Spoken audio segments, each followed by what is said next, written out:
On பண்ணிட்டியா?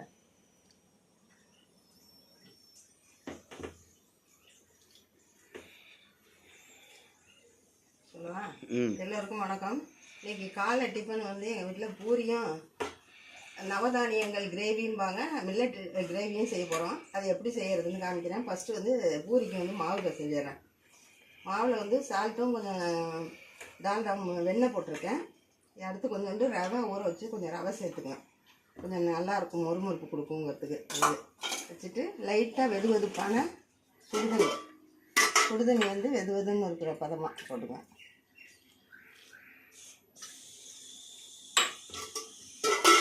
மாவு நல்லா பிசைஞ்சிட்டு காமிக்கிறேன்.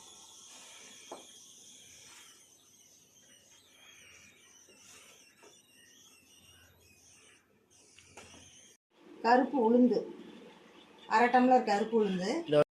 இப்போ அந்த கோதுமை மாவு வந்து பிசைஞ்சு வச்சாச்சு. இதை வந்து ஒரு 10 நிமிஷம் ஈர துணி போட்டு மூடலாம். அப்படி இல்லைன்னா தட்டு வச்சு கூட மூடிக்கலாம். இது வந்து பூரிக்கு வந்து டைட்டாக இருக்கணும். சப்பாத்திக்கு தான் கொஞ்சம் நல்லாராக இருக்கணும், லூஸாக சப்பாத்திக்கு இருக்கணும்.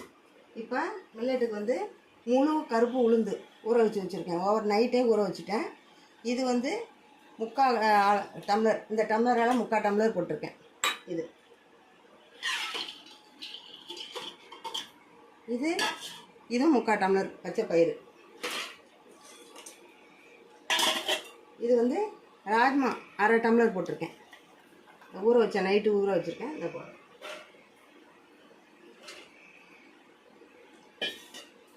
அதுக்கு முழுகிற அளவுக்கு தண்ணி வைக்கணும்.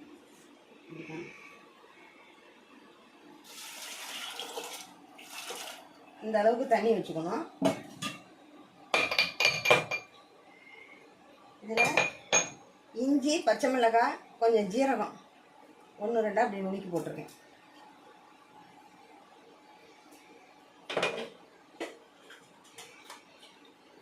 மஞ்சத்தூள்,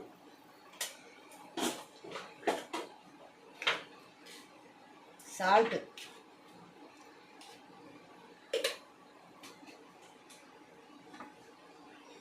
பொடியாக நறுக்குன வெங்காயம்.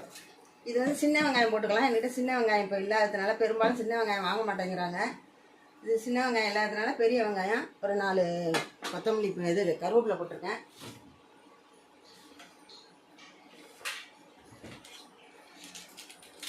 ஒரு சின்னதாக ஒரு பட்டர் இதை போட்டு குக்கரை மூடிட்டு பற்ற வச்சோம். இது ஆவி வந்தோடனே விசில் போட்டு ஒரு 8 வைக்கணும். அப்போ தான் அது வந்து நல்லா வெந்திருக்கும். அதனால் இது வந்தோடனே வெந்ததுக்கப்புறம் எடுத்து காமிக்கிறேன். நல்லா வெந்துருச்சு. இது நிறைய பேர் சாப்பிட மாட்டாங்க வீட்டில். இதெல்லாம் நாங்கள் பெரியவங்க தான் சாப்பிடுவோம். பசங்களுக்காக தனியாக செய்யணும். இதை வந்து இந்த மேசர் வச்சு நல்லா இப்படி மசிச்சு விட்டுக்கணும். இது வந்து ராஜ்மாலாம் நல்லா மசிச்சு விட்டுறணும். உளுந்தும் அந்த பயிர் மட்டும் கொஞ்சம் கொஞ்சம் முழுசு, அங்கங்கே கொஞ்சம் முழுசு இருக்கணும்.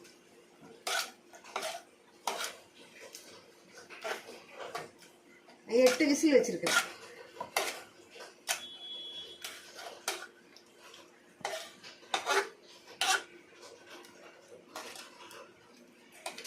தனித்தனியாக எடுக்க முடியாதான், நம்ம பார்த்து தான் அதை எந்தெந்த இடத்துல கரெக்டாக இருக்குதுன்னு பார்த்து அழுத்தி விடணும்.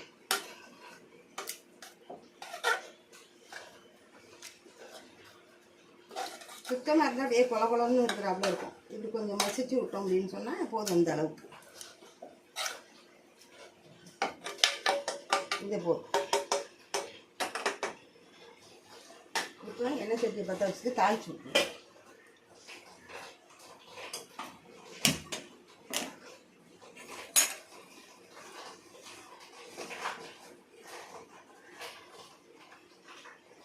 எண்ணெய் சட்டி போட்டேன். இது வந்து நெய்யில் தான் தாளிக்கணும். நெய்யில் தாளிக்கலாம், பட்டரில் தாளிக்கலாம். நான் நெய்யில் தாளிக்கிறேன்.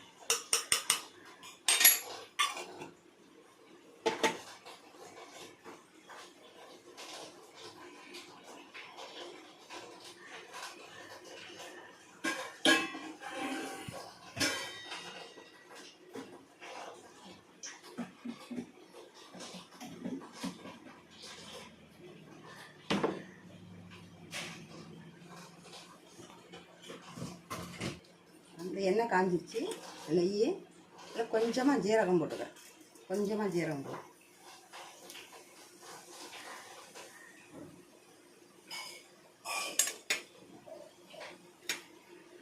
ஜீரகம் பொங்கிச்சு.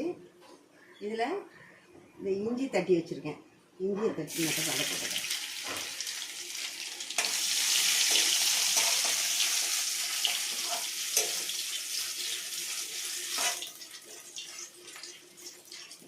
அந்த பூண்டையும் போடுறேன்.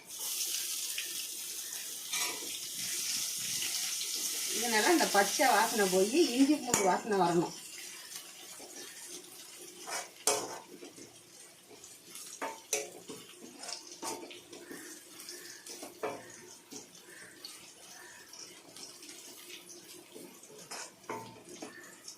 இந்த வாசனை வர ஆரம்பிச்சிருச்சு. இப்போ அந்த வெங்காயம் நறுக்கி வச்சுருக்கிறேன். பொடியாக நீல வாக்கில் பொடியாக கட் பண்ணி வச்சுருக்கிறேன்.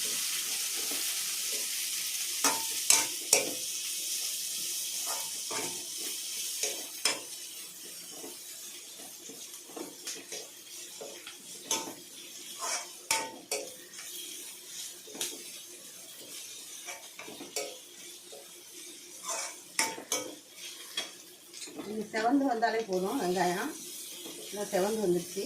இப்போ இந்த தக்காளி பொடியாக நறுக்கி வச்சுருக்கேன். தக்காளி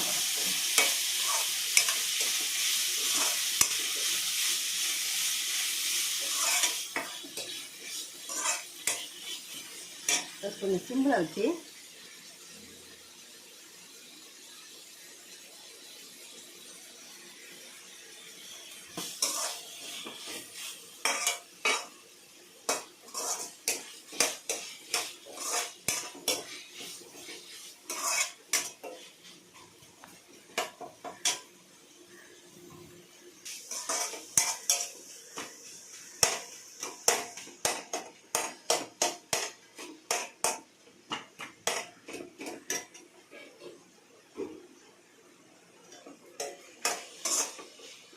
தக்காளி நல்லா மசிஞ்சு கரைஞ்சி வரணும்.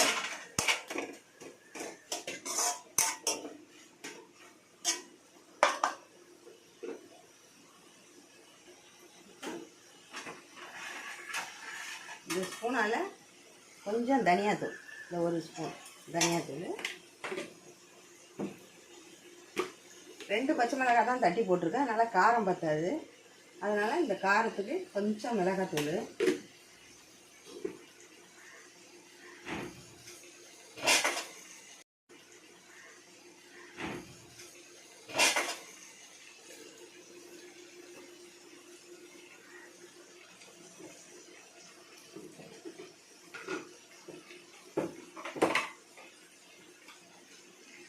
ஒரு 1/4 டீஸ்பூனு கரம் மசாலா,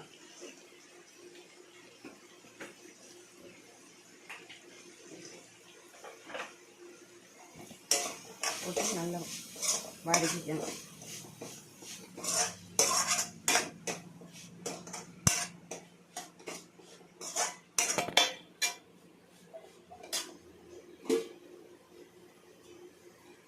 தண்ணி பெரும்பாலும் நான் பச்சை தண்ணி ஊற்ற மாட்டேன். வதக்கினத்துக்கு, குழம்புக்கு, காய் வேகிறதுக்கு தண்ணி பத்தலைன்னா சுடு தண்ணி போட்டு வச்சுருப்பேன். எப்பொழுதும் அந்த பத்தாயிரத்துக்கு சுடு தண்ணி தான் சேர்ப்பேன். நான் சுடு தண்ணி சுட வச்சு வச்சுருக்கேன்.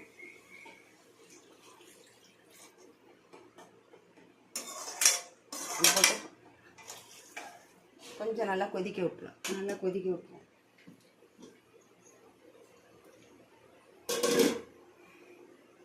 இப்போ இதை கொட்டிக்கிறேன். இப்போ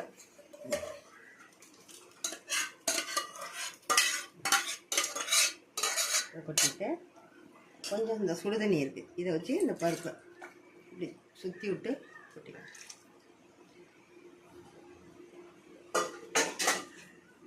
இது நல்லா ஒரு 20 நிமிஷம் 15 நிமிஷம் 1/4 மணி நேரம் போதும்.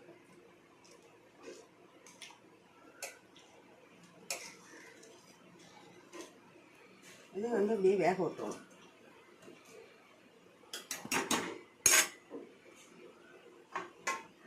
அப்புறமா இது ஒரு 15 நிமிஷம் தாளிக்கட்டும். நான் கொஞ்சம் தாளிச்சிட்டேன். ஒரு 15 நிமிஷம் இது கொஞ்சம் கொதிக்கட்டும். பச்சை வாடை கொஞ்சம் லைட்டாக இருக்குது, அது போட்டோம். மில்லட் கிரேவி ரெடி ஆகிடுச்சு. இது கொஞ்சம் சால்ட்டு மட்டும் இப்போ போடுறேன். ஏன்னா வேகும்போது போட்டது அது பத்தாதுன்னு சந்தேகமாக இருக்குது, அதனால் இப்போ போடுறேன். இன்னும் கொஞ்சம் நெய் ஊற்றிக்கிறேன்.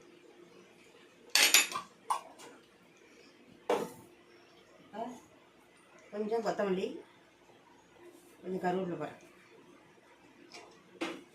கருவேப்பிலை வந்து கொத்தமல்லி போடுவாங்க, கருவேப்பிலையும் போடுவாங்க. இது ரெண்டில் ஏதாவது ஒன்று போட்டாலும் போட்டுக்கலாம், அதனால ஒன்றும் இல்லை. இதை வந்து உளுந்துலையும் தனியாக செய்யலாம், பச்சை பயிர்லையும் தனியாக செய்யலாம். ஆனால் ராஜ்மாவில் தனியாக செய்ய முடியாது, அது அந்த டேஸ்ட் இருக்காது. இப்போ இது ஓகே இருங்க. இது அடுத்தது வந்து பசங்களுக்கு இது பிடிக்காது, குட்டி பசங்களுக்கு வேறு செய்கிறேன், அதை காமிக்கிறேன். இப்போ இந்த பூரிக்கு தேய்ச்சி எண்ணெய் காஞ்சிருச்சு. இந்த பூரி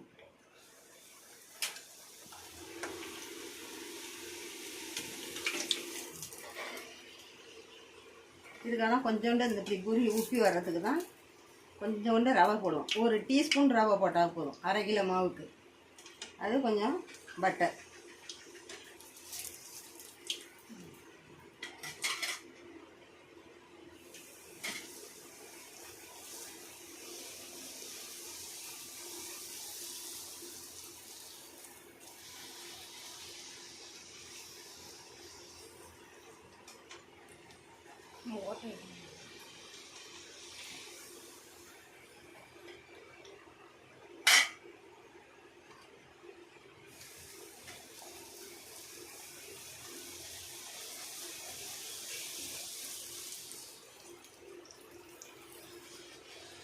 எண்ணெய் ரொம்ப காஞ்சிச்சு, கொஞ்சம் சிம்மில் வச்சு